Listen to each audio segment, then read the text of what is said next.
What's going on, everybody? Welcome to this week's episode of the Reseller Greatness Podcast. Today, we got my main man, Brett, on the line. He lives about 10, 15, 20 minutes up the road from me. Never run into him at the thrift store. I don't think our paths had crossed. Maybe they have, but maybe I have seen you at the flea market because when I saw you at the Zoom, it kind of jogged a memory of, I got the steel trap in my head. I think maybe I have seen you at the flea market before I knew you. Um, but in any event, Brett has come from a young Padawan, knowledge-wise, to now someone who, is almost a walking encyclopedia when it comes to brand knowledge within the niche. So you sell clothing, you've lived a lot of lives. You're like an onion. There's a lot of different layers to you. Last week, you have revealed to us that you have a song on the YouTube machine that we have all heard. If you are the same age as us, we've all heard the song. It has 1 million downloads or 1 million listens, and we had no idea. So tell us a little bit about yourself, what you got going on, where you're from, the history. How'd you get to this point? How'd you start reselling, and kind of what you got going on these days? Yeah, I mean, my life has had a lot of chapters in it, you know. And music was a big part of it for sure. And a few other things, but as far as my reselling journey goes, it started. I've always had a love for the hustle, for getting one over on the system, for trying to, you know what I mean? Like I've Yeah, just it's always a had a glitch in love the matrix. What we do is a glitch in the matrix, for 100%. sure. And the way I've always looked at it is like, even if you can get your stuff for 50% less than everybody else, your money's going twice as far. So it's like you're giving yourself a raise by getting stuff cheap. And so that's like the name of the game for me. And I really, really enjoy that part of the hustle, which is what brought me, to thrift stores, to fleas, to all that kind of stuff. Really for myself, just I enjoy it. Like going to the flea market is like my idea. Like endless tables of junk is like what I hope heaven is. You know what I mean? Because I'll be that's all I want, man. Unbelievable. So all right. So I actually just looked it up on the YouTube machine. It has 4 million views. So I don't mean to diminish, but what I'm saying is if you are our age, you have heard the song. So 4 million views. Um, Heaven looks like a flea market. That man, is that do you want to die and go to a flea market forever? I think so, Hey, man. if it's Florida in the wintertime, I'll be there. But if it's June, that might be hell. Going to the flea market in June in South Florida, hey, that's a little different. But hey, that is what separates the men from the boys, the real resellers from the ones who stay home. If you can go out and you could do a summer session in South Florida, 100 degrees, and you voluntarily wake up at 4 o'clock in the morning and hit the flea market. I remember wake up at 4 o'clock in the morning, open the door, and get punched in the face by 100 degrees already at 4 o'clock in the morning. And you know what kind of day it's going to be. But you got to go out there, you got to go get it, right? So, all right. So, like you said, you like to get stuff that's undervalued. And, there's a price point where something is the actual cash value. And then there's a price point where it's retail value or for us, eBay value. And when we go to the flea market, we're able to get stuff even under actual cash value. And so actual cash value would be if you had to liquidate today, how much money could you get for this stuff today? So if you got a polo shirt, it's probably $5. If you have, a Nike shirt, it's probably $3. If you have a North Face jacket, it's probably $7 to $10. Like that is the actual cash value. And like you're saying, anytime we can get it under the actual cash value, you've pretty much have 100% chance of turning a good profit on that item. And that is what the flea market provides. That's what the thrift store provides. And really, that is what we don't talk about that a lot, but that's really what I'm trying to do on a daily basis. And even more so now. So, like a lot of people that watch the flea market videos, all of the clothes that I get, I wholesale it out. So, like, even though I'm still finding a tremendous amount of stuff, no one knows this. I'm at such a huge disadvantage at the flea market because I have to buy it in order to sell it for $6.50 because that's my wholesale Yeah, price. So if they're asking 8, I have to pass because that doesn't work. It's my yeah, 650. So even though I'm getting all of this crazy stuff, I'm passing on great stuff because I can't get it for under actual cash value, which would be the wholesale price, but I'm still finding a way to go out and go get it. So like I think once we understand that, there's a retail price, there's an actual cash price, and then there's a different price that we're still able to get it at, you're guaranteed profit at that point. So if the actual cash value of the stuff you're getting is $5 and you're paying three and you have 1,000 items, you have $2,000 profit or equity into your business. You have $2,000 worth of equity because you can make a Craigslist post today and you could totally liquidate 1,000 pieces for $5 each and come up on $2,000 profit. Yeah, and especially in the wholesale game where you're removing fees and you can just like outright double your money on a $3 item, which is a beautiful thing to do once you have it set up. It's kind of funny that like you've switched teams in a way Which teams, huh? because Yeah. you went Well, from like the guy buying the stuff wholesale to the guy selling the stuff wholesale. yeah, and the reason behind that is that on eBay, when I had 50,000 items, I would sell 250 items a day. There was never a time where I was going to sell 500 items in a day, 1,000 items in a day. There was never a time to do that. But with what I'm doing now, even though I'm not on eBay, I'm selling more clothing and making more money because we sending out pallets every single day. So that's Yeah, over 1,000 pieces right there. And every single day I send out 1,000, 2,000, 3,000, 4,000 pieces. And when you're doing it at that scale and when you're doing it that fast, now it makes sense to, forego all of the money because I'm selling 1,000 pieces at a couple dollars profit each versus selling 250 at even 15 or $20 profit each. The numbers don't even compare once you could do it at scale. And when I went to the flea market this weekend, I went to three flea markets and I got 500 or so pieces. All of that stuff was sold within 1 hour of me getting home. that's wild. Yeah. Yeah. And it's like, what was I going to say? I lost it. But yeah, man, I think the whole thing, what it comes down to is like, it's more than just clothing. It's more than just reselling. You can really look at this as a lifestyle. That's the way I look at it. Yeah. Like Yeah. everything, if I need something, if I need a coffee maker, I'm not getting it on Amazon. I'm hitting a thrift until I find the $300 coffee maker for 15 bucks. You know what I mean? And that's what I got in my crib. So it's like, Yeah. there's a whole lifestyle behind this where it's like the fact Yeah. that you can take that and turn it into a business on top of that. I don't want to sell coffee makers personally. Could I flip that? Sure. But I Hmm. just wanted that for myself. I choose clothing. And, Sure. Yeah. and training under you for the last 3 years, I've become really, really good at selling clothing. So, that's just, for me, it just worked out that way where it's like, I'm doing this anyways. And I had a time in the mid 2000s where it was my first eBay reselling career. I had 2 periods of doing this. So in the mid 2000s, this was right before the iPhone came out. So I Hmm. was hitting like, there were websites like Slick Deals, which are still around, but back then it was a pretty tight knit group of people. And on the forums, you could figure out what was popping off at different stores. So we were doing like the Target hustle, where that's what I called it, but where you'd hit the clearance racks on That's Target. right. You know Yeah. what I mean? Where it was like you could look at the little thing 20%, 50%, 30%, 50, Hmm. 70. And one of my first come ups was like some Tivoli radios. And Okay. they're like these high end radios. They're probably, they go for between one and 400 a piece. And Right. they had them 75% off at all the Targets. So I hit every Target in the area and picked up like, 30, 40 of these things. And Yeah. that's how I started my first business. Another thing was like rebates. I would buy a bunch of computer parts or rebates, RAM and things like that, hard drives, and then cut the UPC, sell it, and then send in the rebate. I'd have a spreadsheet, 100 rebates long just to keep track of Wow. everything. And it worked for a while. And the only reason I stopped doing that, it's funny because during that time, every day I would go to the post office and I would say to myself, "This is the greatest job ever. Like Okay. this is my best life."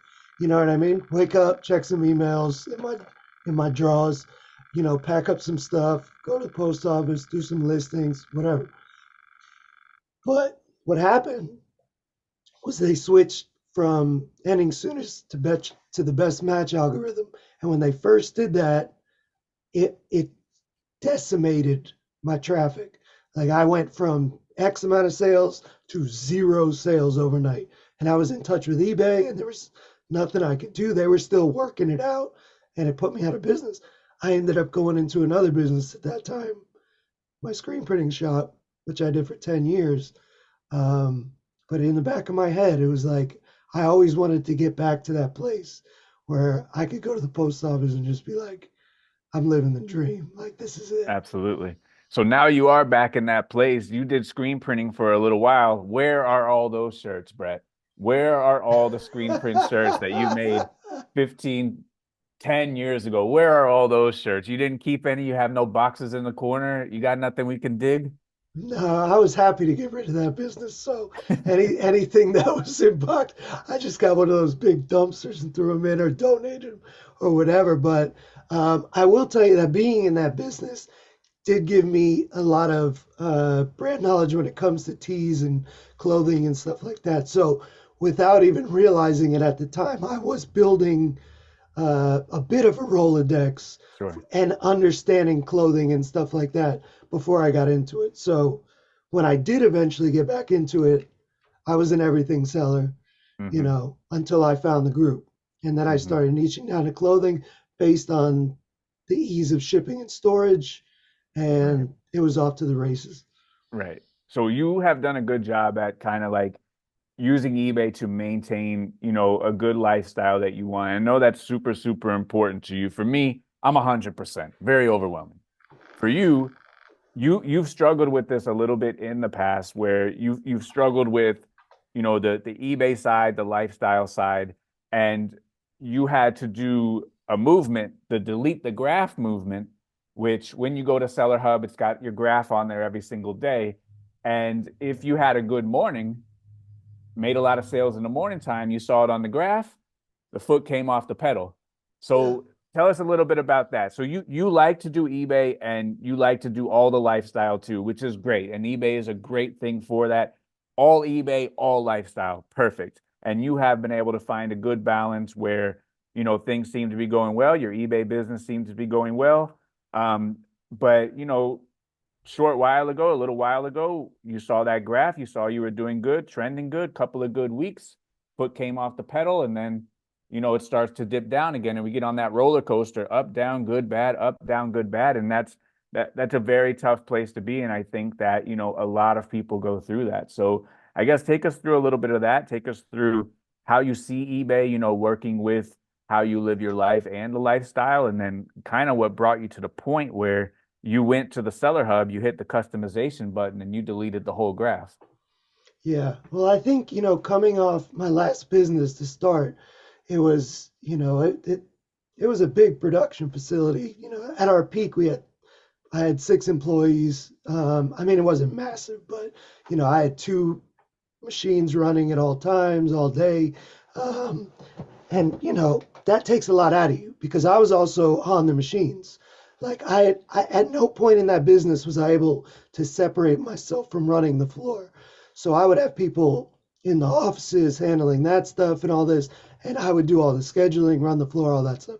Um, and that was a really at the beginning it was great, but as I started as a one-man operation with some not so great equipment and worked my way up to the best equipment possible. We could print upwards of like 700-800 shirts an hour easy, Wow. on the stuff that we had. So it was like it became kind of a grind, you know.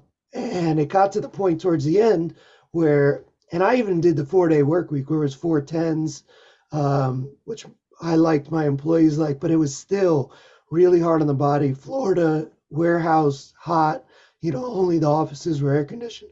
So when I came out of that business, like I needed a break for sure. And that's what translated to kind of like what you're talking about with the lifestyle side of eBay for me was like I need to like be able to work in my own pace, have my own schedule, have some free time and all this. And I think, it now I'm getting a little more hungry again. Oh But yeah. that really, I think, killed my hunger for a little bit. So, Gotcha. but yes, one thing I did notice is that once, if you are in that mindset, because my whole goal getting back into it was like, I'm going to create a life where I could work a few hours a day, make more than enough money to live, not crazy money. I wasn't trying to, you know, whatever. But which is usually how I am with things. Like I want to get to the top. But with this one, it was kind of like I want to create a lifestyle where I can work on music, I could do all my creative stuff, and the business is going to fund my bills, and it's going to fund my creative endeavors. So that was the goal. What I found was even once I had that, it I would still relax a little bit too much. And the whole delete the graph thing is based on, it was like when you see, all right, I just did 800 or 1,000 today, right? In sales. Yeah. Like, oh, it's not as important to get my listings up. It's what Right. it feels like. And Right. that is a huge problem Yeah. if you get into that mindset, because what happens is over time you do that 4 or 5 times a month, 6 times a month, 7 times a month, your daily listings just dropped, which means your daily sales just dropped, which means those 800 to $1,000 days are gone next month. Right. Yeah. So, and that's what really hurt me, because it ended up creating some swings for me Yeah. where it was and it would make me disappointed in myself too, because Yeah. that's not really who I am as a person. That's not how I got to where I am as a person, and all that. So the idea of deleting the graph is getting rid of excuses, getting rid of any excuse to be able to say, uh, I guess I could take my foot off the gas today. I guess I could take it easy today. Like you get into that like comfort zone. You need to take that out. And on the flip side of that, it also removes the anxiety of the slow days where you're like, Sure. oh my God, I only made 4 sales, 7 sales today. Like the sky is falling, it removes that side of the equation too. So it's like you said, the roller coaster, whether that's financially, whether that's emotionally, all that stuff. For me, getting rid of that daily graph kind of yokes that from the equation. All right. So since the graph is now deleted, how do you kind of get a gauge or keep up with how the business is doing? What is the process for doing that? It's just keeping an eye on my 31-day sales. I know Okay. where they should be, I know where my business is comfortable at, which is, probably like between 30 and 40 right now. Nice. Um, And as long as and you're in that range, everything is taken care of. Life is good. I'm beautiful. Yeah. But Okay. now I'm looking to grow that. Now I'm back in the seat where it's like, all right, I had a few years to chill. And it's like, and I'm so comfortable doing 15 to 20 a day right now. Like I can literally get my work done in 3 hours. And Nice. that's Yeah. listing, shipping, um, photos, everything except sourcing. And for me, again, sourcing is a joy. So I, Yeah. I can get done 3 hours in the morning and hit the road, and I'm happy. And I don't have to source every day either right now. So I think a lot of people they kind of struggle with this same thing. And I know like so, back in my real heavy thrift days, I always used to keep an eye on the competition, right? And I would hate when someone gets something good, but then I would also love it a little bit because I knew they wouldn't be at the thrift store for a while. So like yeah, if someone hit, I knew I was gonna clean up for the next couple of weeks because they were gonna chill and take it easy. Or if someone showed a great sale, a $500 sale, I knew they were gonna chill and take it easy. I knew I was gonna eat for the next couple of weeks. for So it was sure. good and bad for me seeing that. It was bad because I don't want no one to get nothing, but they Yeah, got something good or they came up on 100 pieces. I would be pissed. But then I would also go, hey, for the next month, I know this person, they've paid their bills for the next month. I know I'm not going to see them for the next month. I'm eating for the next month. So for me, even though I lost the battle of that individual item, I lost the battle of maybe that day, I won the war because I'm going to have 30 days of getting it and they got one day and they got it. So I used to think about that and it really hit me when my brick and mortar store opened, and we did almost like $20,000 on the first day. And my friend Full Court, he came from Tampa, and we were talking after everything closed. We were, celebrating a little bit, having a little bit of fun, just, just relaxing, the relief that the store's finally open because it took, about a month to open. And, I checked my watch and I'm like, hey, I got to get out of here. I got to go home and do my listings. And he said, you just did $20,000 on your first day and you're going to go home and do 120 listings. And I said, yeah. And he said, if I would have did $20,000, I'm taking the rest of the month off. Yeah, And I didn't, that was the first time I really saw that where I can hit the sales and I still have to go out and go do it again if I want that to continue, or where the point that you're getting to, if I want to run up the score. So yeah, I had a great day. Let's repeat that tomorrow and let's run up the score. So I think that, I think that people do struggle with that. And like, we don't talk about that portion enough because on the down days, it's hard to be motivated and list. On the super up days, it might be just as hard to be motivated and yeah, list. totally. But like every single day. So like the result of the graph, I've come to the understanding and realization it's out of my control. All I can do is have my individual result be the same every single day. And like you said, you list 15. I need to list the best 15 items I could do on a daily basis. Whatever happens with the chart, good day, bad day, good day, bad day, that's outside of my control. I can't do it. The customer might not be there today. Maybe I listed a bunch of Patagonia lately. It's whatever. Maybe eBay had a glitch or something. They've been glitching out the last couple of days. It's outside of our control. But what's inside of our control is whether the graph is up or the graph is down, is getting that 15 up and let the chips fall and let the cards fall where they lie. And then the rest will take care of itself. Yeah, So whether you're up or down, our result of productivity and actionability has to be the result every single day. Whether it was our worst day or whether it was our best day, we still got to put our feet on the floor and make sure that our actions will make sure that our graph remains on that average of between 30 to 40,000. And that way all of our bills are paid and we can cover ourselves. So I agree. And like to take it one step further, one thing I don't think people realize on the one side of it is when you do make that big score, not only may it make you take your foot off the gas, but a lot of people are going to go out and like ball out. sure, steak I'm going to dinner, have a sizzler. steak dinner. I'm going to Yeah. go, I'm going to get them rims for my car. I'm going to, do whatever. Mm-hmm. Mm-hmm. And I do that. You know what I mean? Like I've caught myself doing that. I think we have to be self-aware where it's like, I need to not focus on those scores as much and just stay the course because you're not only are you doing less listings at that point, but you're spending more money. So Right. it's crazy because everybody tightens up when the sales are slow. But Sure. if you can stay at least some sort of average and not overextend when sales get good Right. and take time off and this and that and go on vacation and whatever and buy that nice shirt you've been looking at, whatever it is, like that's going to keep you solid. It's consistency in all categories. You know what I mean?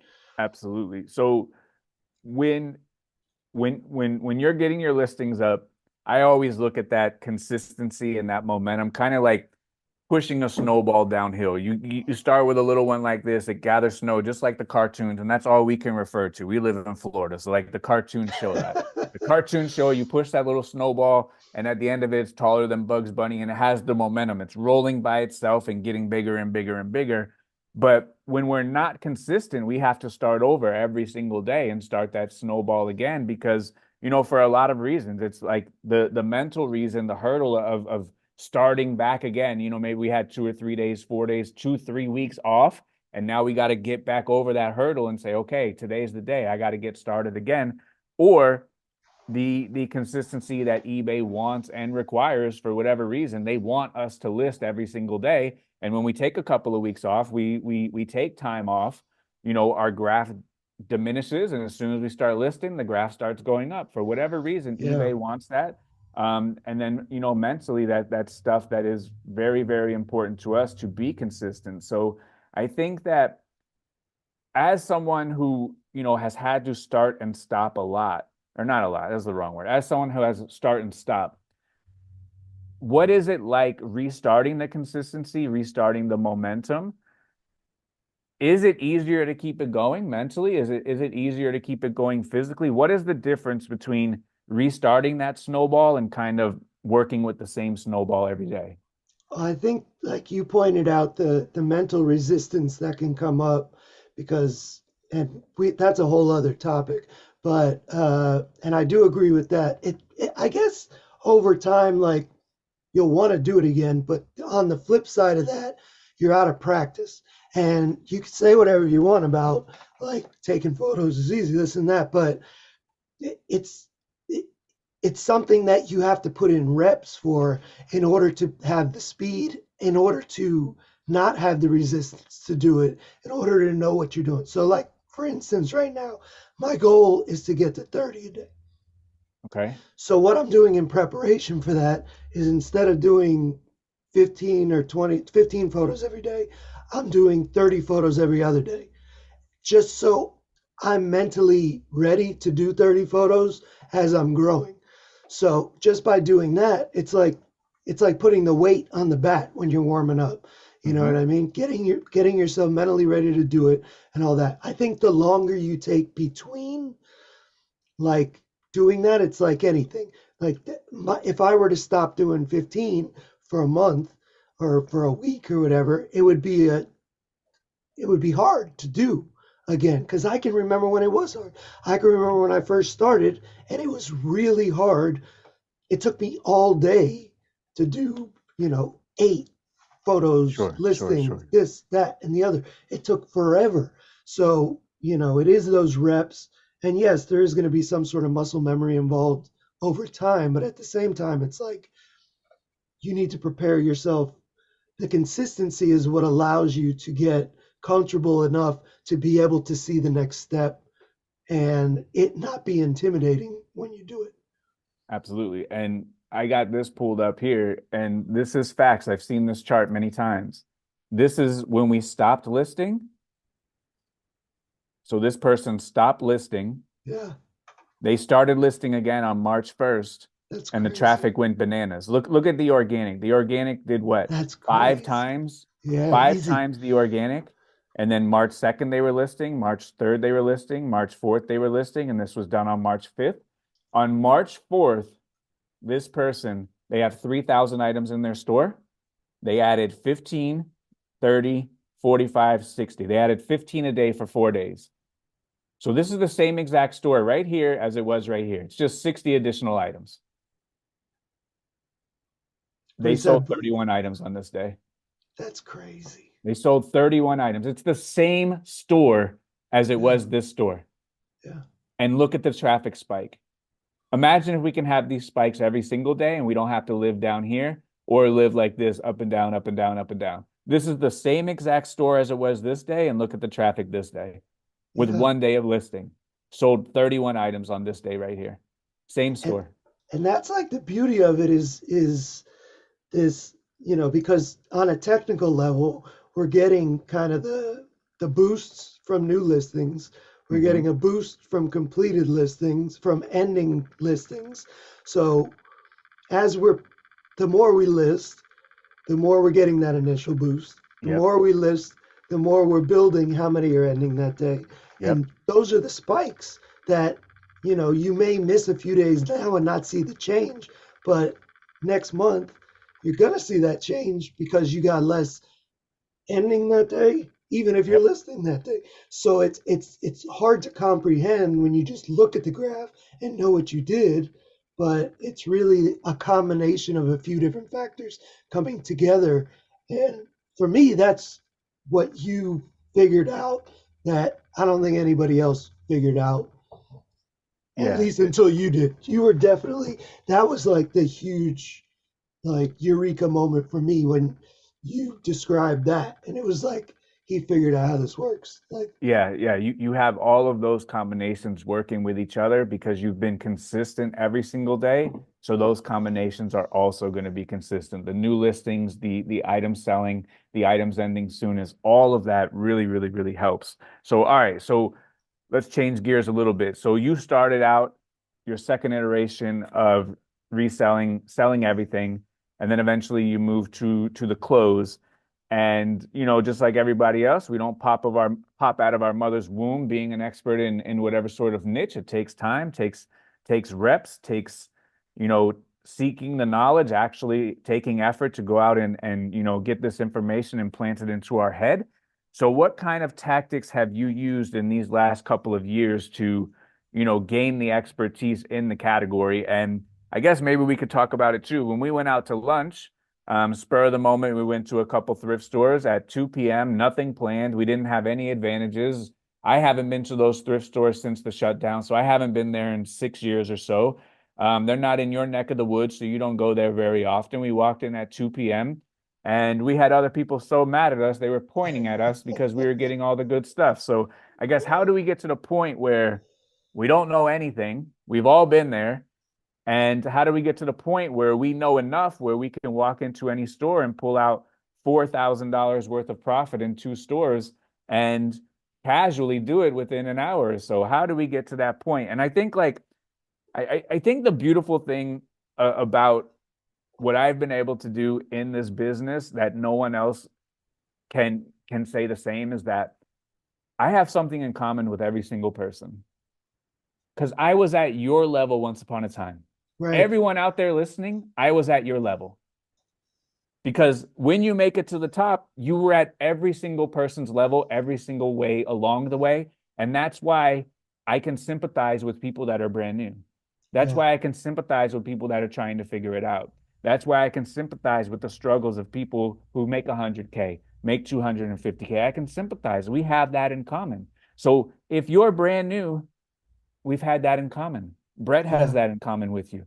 As we grow, as we gain experience, we create these separators where we become better at our craft, we become better at sourcing, and then you get to the point that this is a funny realization. And Isaiah spoke about this the other day because on the 100K call, Caleb, about a year ago, he was kind of in this point, and he does a couple $100,000 a year, but he was in this point where he wasn't able to find enough inventory. And we all get to that point where like I can't find enough inventory. And then yesterday, Caleb said he has access to too much inventory. So we get to this point where, and everyone gets to it where I can't find enough stuff. And then you figure something out, and now it's unlimited. So like Yeah. when I go out to the flea markets, these flea markets are 4, 5, 6 hours away from my house. I have no advantages. Every single time my trunk is full, every single time the car is full. Yeah. The We don't have to do like you, Brett. We don't have to make the shirts. The shirts are already made. Someone else has already made them for us. We just have to go find them. The money, we don't have to print the money. The money is already made. We just have to go get a little bit of it.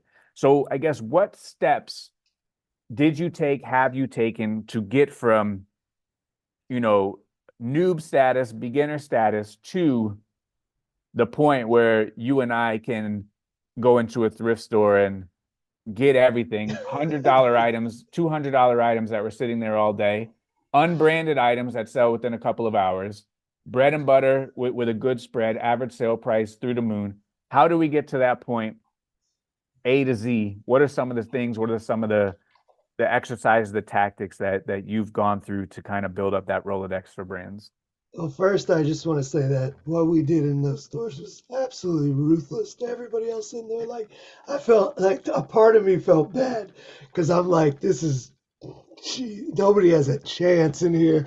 Like, Well, to be fair, when we first walked in, I was okie doke. It was okay. I was fine. I had to go start a call and take a 10 yeah, minute break. yeah, I was just there relaxing, hanging out. And then someone cut you in line in one of the aisles. And I hit the switch. I said, Brett, it's game on. I handed you $300 worth of shirts. And I didn't say it in these words, but use your imagination. I said, let's go. I didn't say it in those words, but I handed you $300 worth of shirts. And I yeah. said, let's go. So I was trying to be a civilized human being and take my time, but I do not like the disrespect at the thrift store. If someone tries to cut me in the line, someone tried to cut you in the line, I don't appreciate it. So I didn't go in there to be a machine, to be a tornado. But sometimes when you got that dog in you, when you got that beast in you, all it takes is a little bit of gas to get your car started, and that's all it took for us to go in there and cause a mess. So, how do we get to that point where we have the ability to pull out $4,000 worth of profit. I know on my side, the average sale price was $5.60. The average buy cost was 560 and the average sale price was 40. So Yeah. how do we get to that point? Yeah, I think, there's a lot of ways to get there, but there's slower ways and there's faster ways. Hmm. If you're starting out by yourself and you don't know anything about clothing whatsoever, you're going to have to go the slow way. And, I think the group is something that can really, first of all, like escalate that process to a much higher level. But even just without the group, if you put in enough effort in research and understanding what sells and understanding what in each brand sells, because Right. everybody knows Polo Ralph Lauren, Sure. but I remember going out to the thrift store when I was first doing clothes and thinking every time I hit a small pony shirt, Small pony I pickup. was I was rich. You know what I mean? Like Yeah. that's the mentality that we have to. First, we're Yeah. drawing from our own personal knowledge. Then we Right. start drawing from outside knowledge and understanding not just the brands to pick up, but the intricacies of the brands to pick up. And that can be via research on eBay, which, Hmm. you obviously did because you didn't have a group when you were coming up. Nope. So a lot of your knowledge comes via just getting down and dirty on eBay in the research and understanding what's selling in each brand and all that. So that's a big part of it, I think. Um, there are a lot of opportunities online now to kind of find out what sells and what doesn't. But if you want it to stick, if you really want it to stick, there's a few other ways I think you can do it. And, for me, a lot of it was trial and error also. Yeah, It that's was important. picking up the stuff Yep. because sometimes you got to get burned in order to remember not to touch the stove. Sure. And a lot of that's going to sink in. So even if you have access to a lot of information, you're still going to have to go through some of the motions. But, like we've talked about before, it, you don't get a college degree without paying for school a little bit. And I've Hmm. always considered those, mistakes cheap uh, tuition. You know what I mean? It's part of the game. And but that said, um, there are shortcuts if you're willing to put in the work. You know what I mean? There is a way to research certain things. There is a way to understand what might make an item valuable. So even if you don't know the brand, when you hit it in the store and you touch it and you feel it and you say, this looks high quality, the tag looks high quality, it's made in Italy, it's Right. made out of wool. I Right. don't even have to look up the brand anymore. I just throw it in the cart. Right. So I'll figure it out when I get home, but I know I'm good on it. So it's understanding what makes something valuable. And then from there, you're adding that brand to your Rolodex as well. Um, so, getting your hands on items, putting in reps, touching items, um, all that kind of stuff. And then, on top of that, I went over on my call a little bit, like looking at going to the mall. You know what I mean? Yeah. Yeah. Just Yeah. like Yeah. it was such an I never go to the mall, but one day I ended up there for something, and I walked into like one of the department stores, Yeah. and I was like, Crazy. "This is what I do. This is Yeah. so nuts." And I'm looking at all the prices and this and that, The and it prices was are crazy retail, dude. it was blowing my mind. Yeah. But you can also, by going on like a Macy's website or whatever it is, understand what's going to be popping off in the future and know that ahead of time, which for me is the biggest uh, kind of advantage is knowing what's going to be there before it gets there. Absolutely. So, like you said, there's some indicators that we can look at on the shirt. So there were two items when we went to the thrift store. In the first store, there was an item that was made in Italy. It was a nice fabric on the shirt, put it in the cart. That one was going to end up selling for like 35 bucks. There was another one, a trench coat, um, that was made in Great Britain. It had a little patch on the inside, Isle of Man. It was herringbone. That one had been there for at least 4 weeks because it was 50% Yeah. off. So that one we got for $2.50. And that one you sold within a couple of hours. Unbranded, great pattern, great material, great country of manufacturer. That one was $2.50. Literally 1,000 people probably passed that one. So there's a couple of indicators that Yeah, we could look at. If you have a jacket, is it waterproof? Is it water resistant? Does it have Gore-Tex? All of those things can be indicators that, hey, maybe this is something quality. If you know vintage, like, is this single stitch? Is this the right tag? Is it a 50/50 cotton polyester blend? And you also said go to the malls. I go to the malls. I like to go to Shake Shack. That's a secret. And Shake Shack is at the Sawgrass Mall, oh, so I like Shake to go Shack over is there. so good. Yeah, I like to go over there. And as we go over there, we stop into some of the stores because you got to do a lap after you put down Shake Shacks. You got to do a lap. So we do a lap of the mall. The mall's about 1 mile. So we do a lap and we pop into all the stores, and like a small pony polo shirt, $92.50 retail. Crazy. On eBay, $6. A Columbia PFG is like $89 retail. On Yeah, eBay, $12. But then you go into like Nordstrom Racks or like off Fifth Avenue, and even though you may never see those items, some of those items you will see, but even though you may never see any of that, that's where you want to start looking for those things, like how they put on the tag. Is the tag tacked? What kind of material? What kind of styles? What are they showcasing? Remember all of those brands and things like that. And then, like you said, you can go to websites, and right now you can go to northface.com. You can sort high to low, and every single one of those models, you pop that onto eBay and you see what they're comping out for. So high to low, the first one is probably going to be, some sort of Antarctica jacket that they actually wear in Antarctica. Let's check those on eBay. Wow, these go for $1,000 pre-owned. The next one's probably going to be Steep Tech. Let's check out Steep Tech. Let's check out, Mike Smith. Or do those go for more? Are Steep Techs are the next one? Apex, Bionic, Denali. It has all the model numbers right on the website, and all we have to do is type those into the eBay machine, and then we can figure out the price points. We can figure out the sell through. We can figure out, does a purple Denali sell for more than a black Denali? So when you go out to the thrift and you see a black one for $12, maybe that's a pass. If you see a purple one for 22, maybe that's a pickup. You have to know these individual nuances within every single brand. And just like how all the items are already made, all the money is already printed, all the information is already out there. We just have to take the time to seek the knowledge and go out and learn it.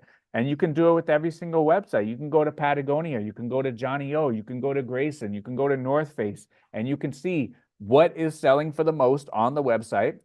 Look on eBay, start high to low, and then go all the way down until you start finding this price range of retail price where it's not going to make sense for you to pick up these items. And it's also a great way to learn keywords. So, product research for price, product research for keywords, product research for sell through.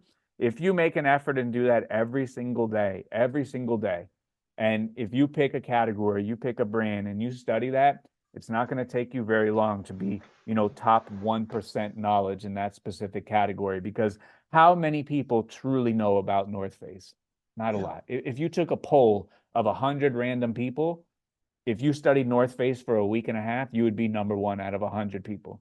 And yeah, you could do that for everything. You could do that for overalls. You can do that for Tommy Hilfiger. And it doesn't take long to start to see these things that all connect. Like, they're all going to have these reoccurring things. So if something for North Face is good, odds are for Patagonia, it's going to be good as well. So North Face has the Denali, Patagonia has the Snap Tee. North Face has the Nano Puffer. Um, Patagonia has the equivalent. So all you have to do is just figure out a couple of these things, and it opens up an entire web where all of this stuff becomes connected. But no one's going to come to your house, knock on your door, and download this into your brain. for So, sure. And I think that's like one of the things that it's crazy to me because it seems like the one thing that you want to do. You yeah. know what I mean? If you're in school, you got to look at your textbook if you want to pass the test. Well, you're getting your test every time you go to the thrift. I hit a couple stores yesterday, and there was a guy, one of the guys that yeah, I went to a few stores I don't normally go to. And there was a few, people there who sit there all day and wait for the racks to come out. Mm-hmm. And Mm-hmm. I tested them. I let them hit the racks. I just stood there, literally just staring at them while they went through the racks. And then I went through the same rack and pulled 5, 6 items off of it right in Nice. front of them. And they were Yeah. pulling men's clothing. So it's like, not only it's testing me to know that, they're obviously doing it for a living. And I'm still able to walk, let them take what they want, and then I'm still coming through and getting money. So I guess what it comes down to is like there really is no. It's like if there was a textbook that people could look at and study. Oh wait, we did that. Yeah, absolutely. And like you said, like the flea market and the thrift store, that is our test. That's game day. So like, there's a lot of things that you could do. There's a lot of tips and tricks that we've already given out. And like inside of the group, we have every single Wednesday morning, and we're recording this on Wednesday. We have show and tell. That's my favorite call. I learn a new brand every single week on show and tell. And most of the brands that I learn are the women's brands. So like Dana, shout out to Dana. She has a YouTube channel. I'll post it in the bottom below. And she does sold to ship videos every single week. And since she is predominantly women's clothing, I'm weaker on women's clothing than men's. I learn a new brand from Dana every single time that she does her video, or every single time she does a presentation, or Stasia. She teaches me a new brand every single week. And then Rachel on the Poshmark call, she goes through her hauls every single week on Friday, and she will always teach me a new brand. So like the show and tell in the morning, dude, I love that call. It's always new brands, new knowledge. And, the rules to the game are you have to have found it this week, listed it this week, or sold it this week. And every single week, there's probably 20 to $50,000 worth of stuff that people are showing in 1 hour.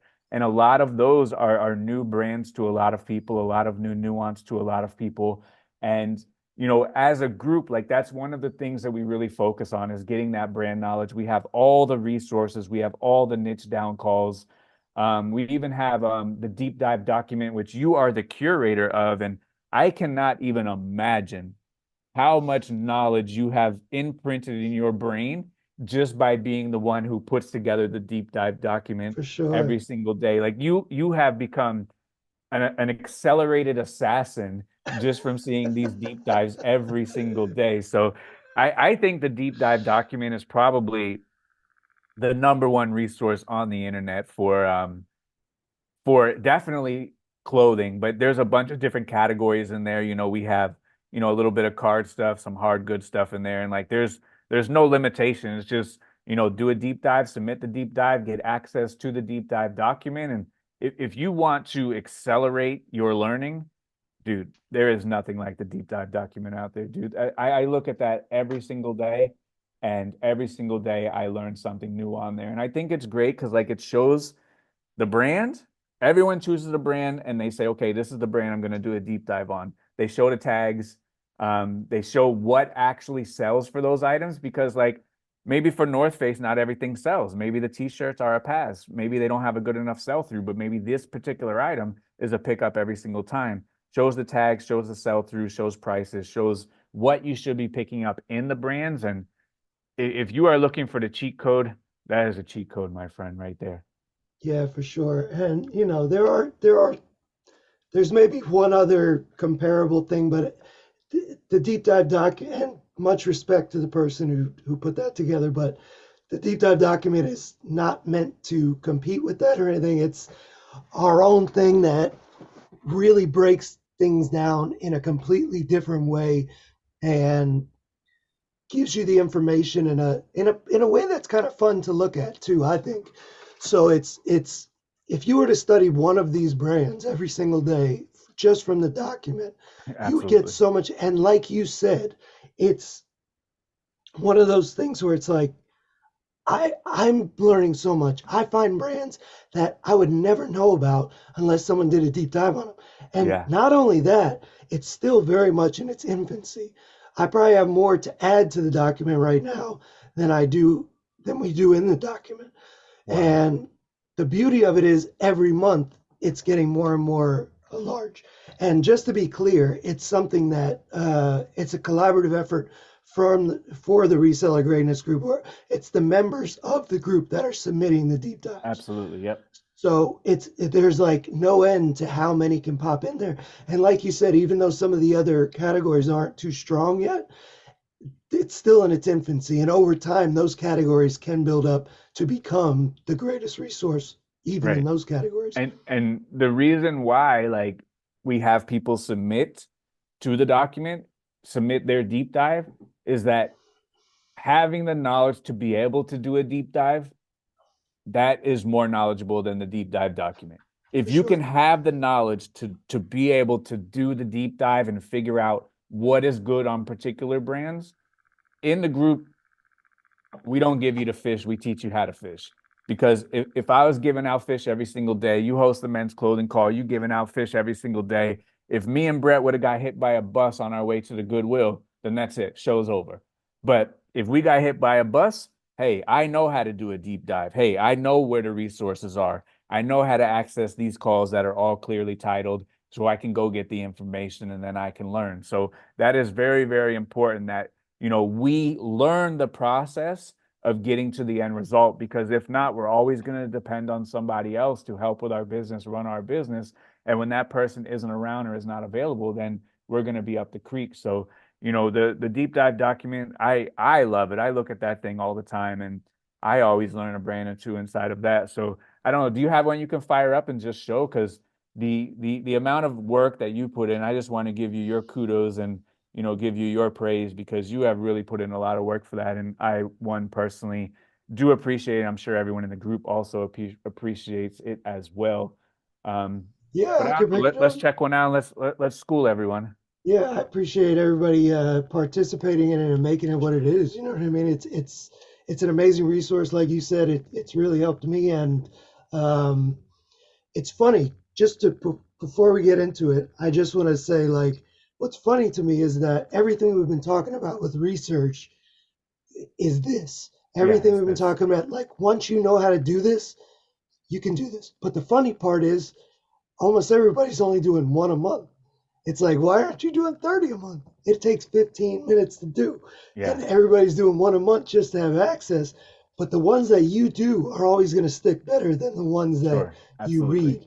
So Absolutely. it's fascinating to me, and I challenge everybody to do more. So let me go ahead and share my screen here, and we'll Okay, bring it let's up. school them real quick. Let's see if I'm I gonna can learn give something real I'm gonna quick. give a little sneak peek into the new setup. What do you think?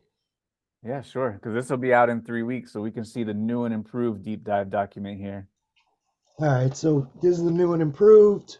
We got all sorts of different things on here with the course of how to do the deep dive, all the other stuff, and then we get down to the deep dive here. So if we go into clothing, it's now split up into different brands. So and like I said, there's probably 250 right now to add, which is going to be sped up a lot because I have been spending a lot of time on this Nice. particular aspect of it. But I don't know, pick one and let's take a peek. Let's go into one people can actually find. Let's do Grayson. I like the Columbia one too. Let's see. Let's do Grayson. People can find that one. You got it. Go here, hit that. Boom. All right, so it gives a little tutorial about what Grayson is. It's a golf brand, athleisure, popular with golfer and tennis players, popular in men's world department. They also do women and youth. Very good. There's the logos and the tags. Very good. Best-selling categories: men's hoodies and sweatshirts, 326% sell-through Crazy, for man. Crazy. $100. Yeah. Oh my I saw goodness. I found one with like the animal print, the wolves and the Yeah. animals all over it. It was all beat up on the neck. It sold in 10 minutes. I don't even know. So fast, man. For good money. 320%, 326% sell through with a $99 ASP. Crazy. Men's pants, 140% sell through, $65 ASP. The polos are still holding strong, Oh yeah. 110% sell through, $40. And this is All all right. So, used, by the way. This is pre-owned. Everything wow. in the document is the pre-owned section is based on Wow. that. So, So we know if we see a hoodie, average sale price $99, that thing's going to sell through in no time. We see the pants, $65, those are going to sell through pretty good as well. We yeah. see the polo shirts, 110% sell through. We'll get our money back in 90 days. But with that 326% sell through, that's going to sell within 1 month.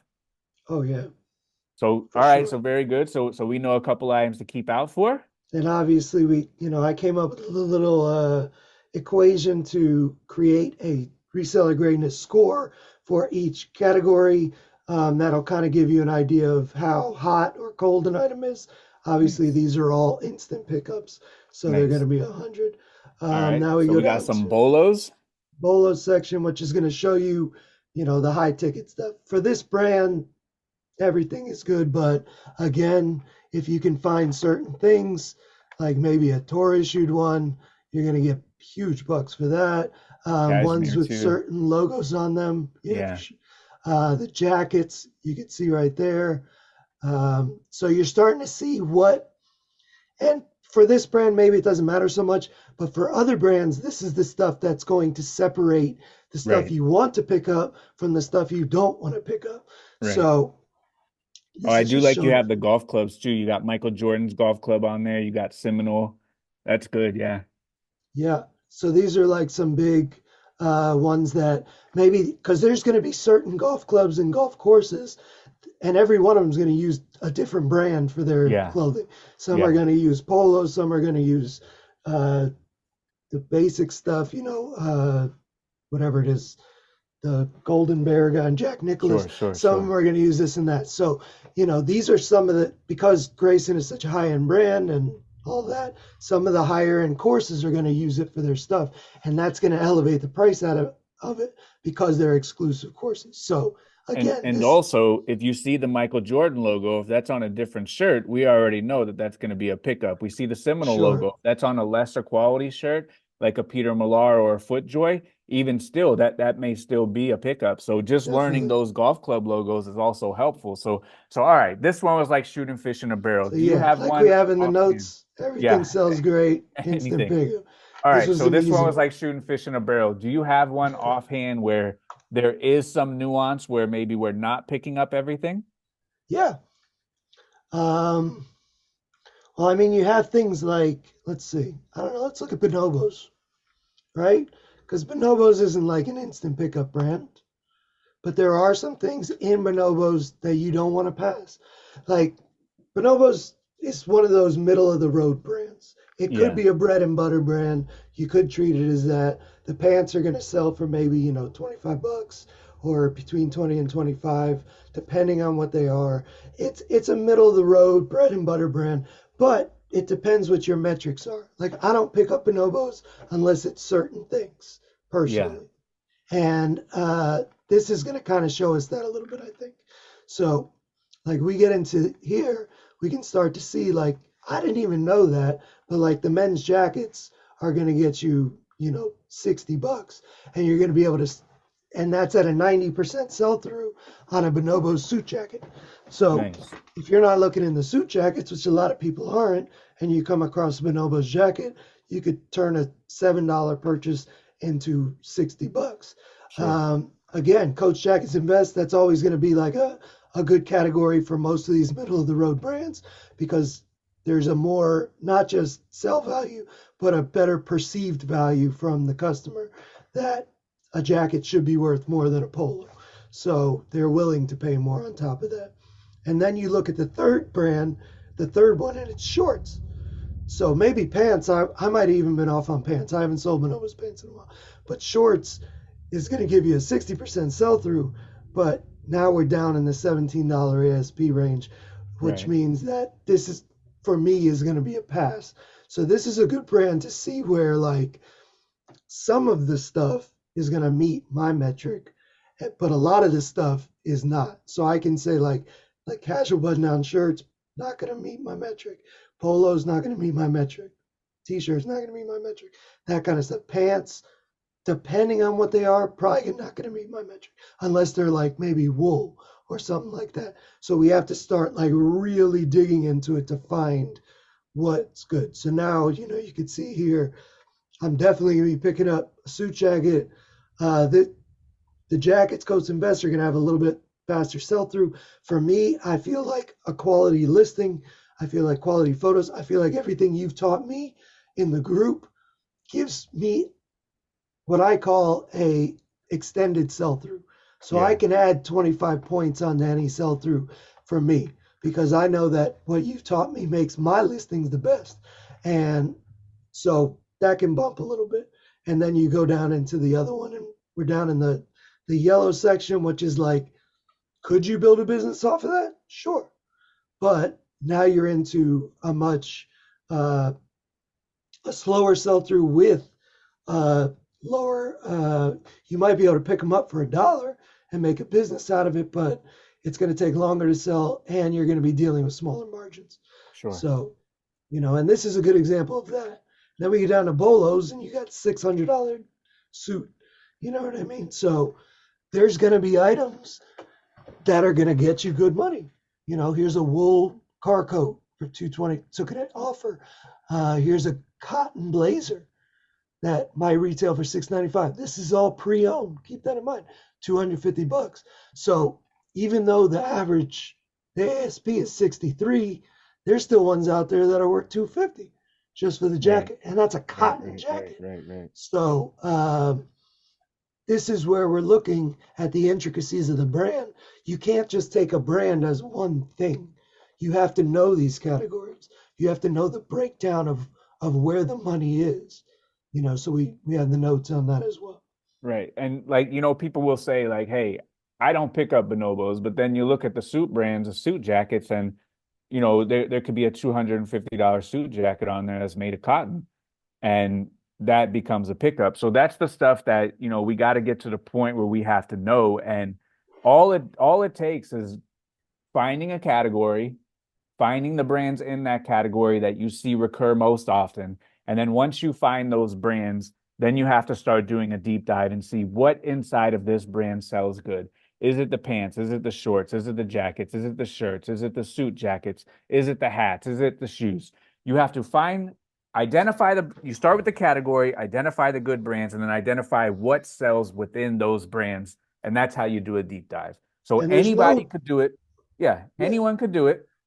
Find a category, find the brands that are selling good, and then find what sells good within that brand. Anybody yes. could do And you can't use a blanket for that either. You can't just say, all right, Coach jackets are best in every brand, because then you get to something like uh, Quinn or whatever it's called, it. You'll and yeah. a swimsuit is going to be more expensive than a sweater.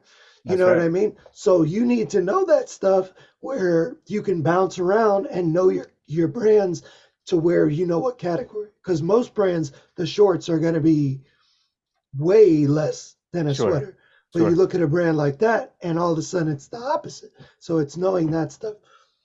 Right. And then, you take it a step further past that of saying, okay, I figured out, I've started category, I went brand, I went item type.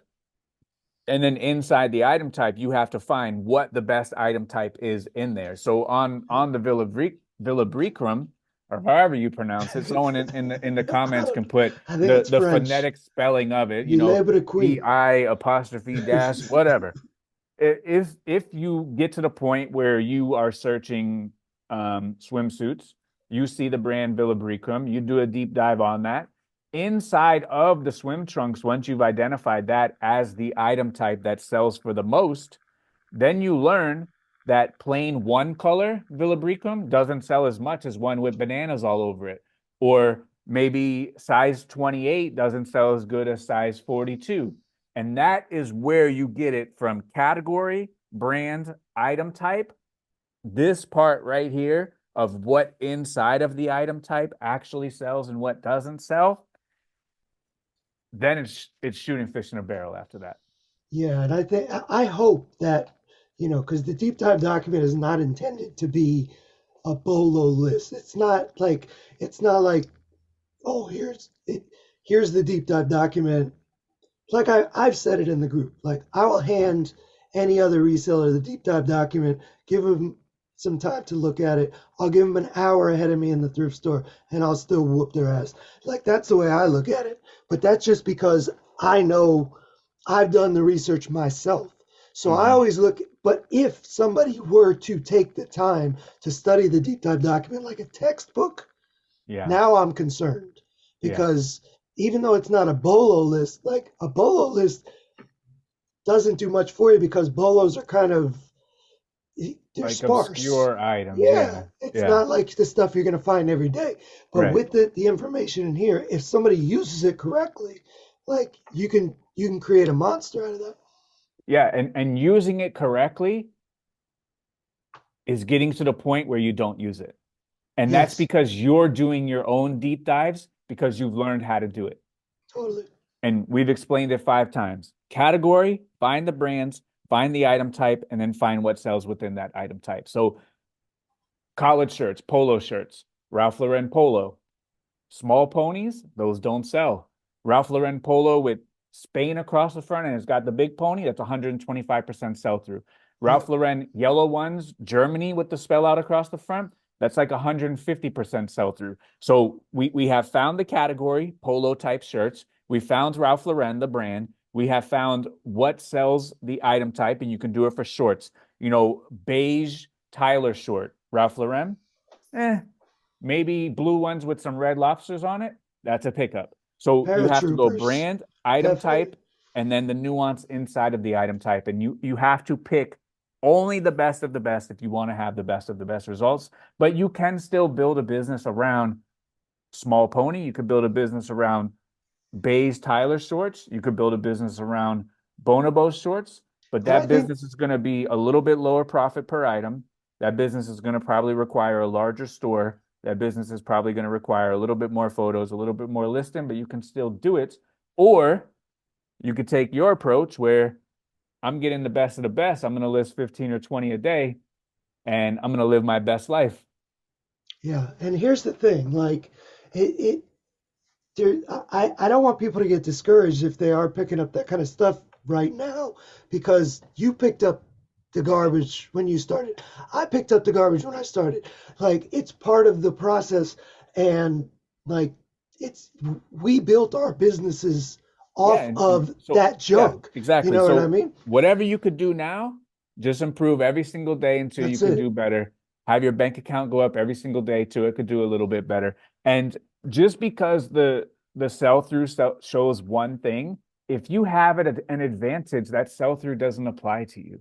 Because how many of those people listing those items are civilians and have no idea what they're doing? Yeah, They're and just that's listing items and saturating the category. So like the Bonobos golf shorts, I still buy them and pick them up and I sell them for $20. I yeah, sell them for $20 plus shipping because I know the keywords and I right. know the right things to put into the listing where I can still sell those items at a good clip. I get them for $5, I can sell them for 20. And sure, you make, 15, 12, $13 profit, but all that stuff adds up when Sure. you have the big pony Germany shirt that you're going to sell for $80 in 2 weeks. So all of that stuff averages out. You get your average sale price and you can still build a beautiful business, but we have to get to the point where we are creating these separators of knowledge or these separators of nuance where we're picking up items that are great items that don't need so much nuance, or we're picking up items that are good items, but we have the knowledge of the nuance and who that customer is and how to make the listing and attract that buyer. And you can turn an okay item into a good item so long as you know how to do it. That's entirely possible as well. And on top of that, I'll tell you from my own experience, the major shift between when I started and where I'm at now is with the major shift from having the knowledge is my ASP. It went Mm, from 20 to 40. So literally doubling my money with knowledge, not with nice. more items. And now I can add as many items as I want. Yeah. The sky's the limit to what I want to do. But my ASP has changed so drastically. It's literally doubled my money. Like we said, you can build a business off small pony, Mhm. but your ASP is going to be Okay. low and you're going to have to sell a lot. But you can also dive into the knowledge, learn your stuff, and your ASP, you're going to make more money selling the same amount of items. Absolutely. And I hope that people on the videos that I'm putting out, I hope that people are starting to see. So I've run a few different iterations of the business. I run a business where I was listing 30 a day, 50 a day, 120 a day that I was hand picking myself. And that was a very high ASP, very high profit margin, where that was before I was on YouTube and before a lot of people kind of knew who I was. I built the foundation of my business off 120 items a day that I cherry picked with a very high average sale price. Yeah. The business that a lot of people know is me doing 250 a day. where I was not doing the cherry picking, people were bringing it to me. And therefore, since the listing goal became so large, I had to lessen my allowability. And since I wasn't cherry picking, I was getting stuff that I would have passed on. So my ASP dropped and my sell through expanded. But with the ASP dropping and the sell through expanded, I'm not afraid of listing. I'm not afraid to have a larger store. I made way more money doing that just Yeah. due to the The scale. velocity and the Yeah. quantity and the scale. But if you watch the videos, I'm not picking up garbage. Yeah. Nothing I pick up is garbage. When you and I we went to the thrift store, it was 560 for the average cost of goods. It was a $40 average sale price. Oh I'm yeah, not they were all picking up bangers garbage. for I'm sure. not I'm not doing that. So like if we are out there getting it for ourselves, we have the choice to only pick up good items.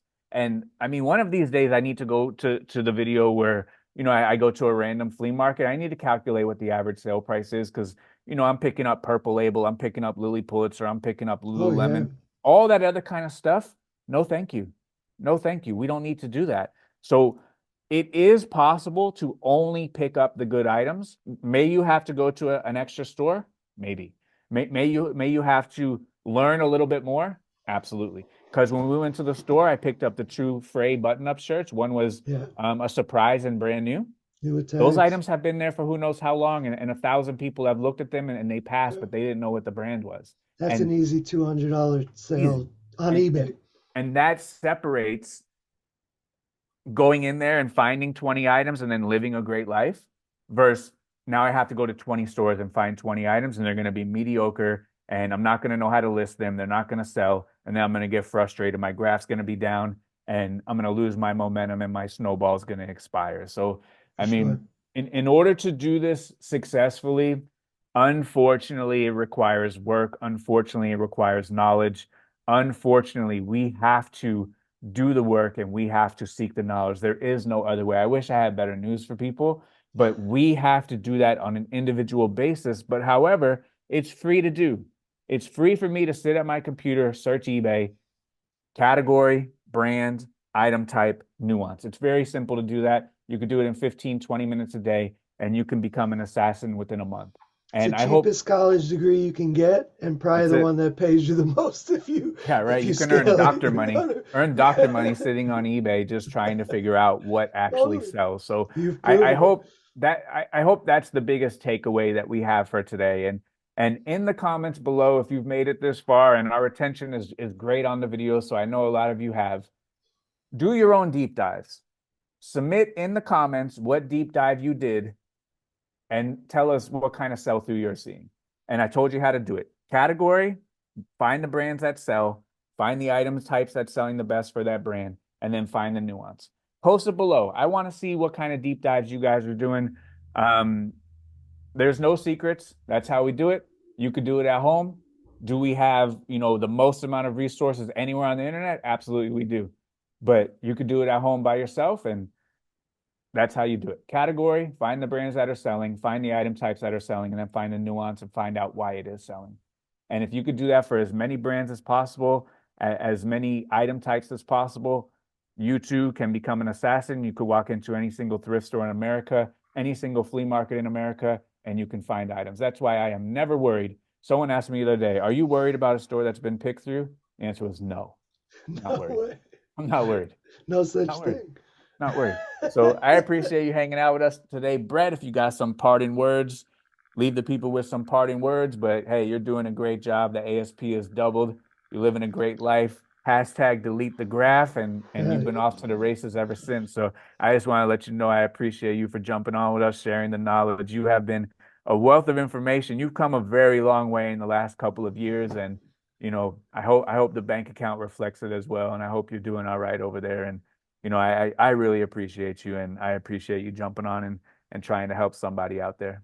of course, man. Life is good. And you know what? Like, I appreciate you, Tech. And I know these days I might not shower you with praise, and I know you hate it, but you deserve it, man. Like, the stuff that you teach in the group literally changed my life in a way that has allowed me to live the life of my dreams.